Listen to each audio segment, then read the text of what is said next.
Hi everyone, welcome back to our video series on the new digital SAT verbal section. Don't forget to follow us below and comment with additional content you'd like to see.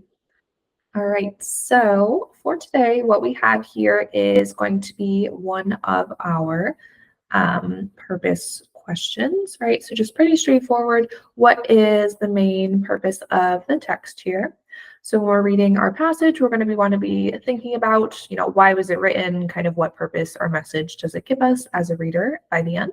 So let's look through this text here. It looks like it's from this short story called Martha's Lady, where Martha is employed by Miss Pine as a maid.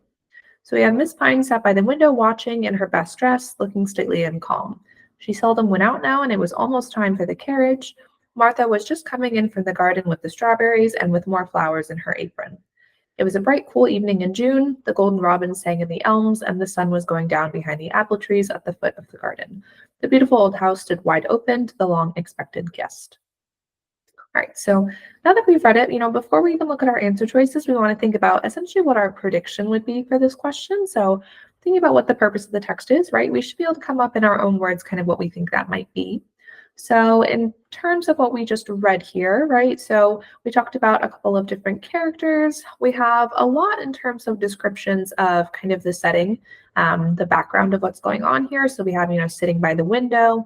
Martha was just coming in from the garden. It's a cool evening in June. There's the birds singing, there's the trees, and there's the house, right? So definitely just a lot of description about the background to our story here.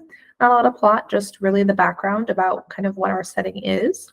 So now that we have our prediction, we can go to our answer choices and see which one best matches that expectation. And scanning through our options here, A, to convey the worries, not about the worries. B, to describe how the characters have changed over time. So we do have the word describe here and the characters, but not so much about how we're changing over time. That's not what's in the text. And C, to contrast the activity indoors with the stillness outside.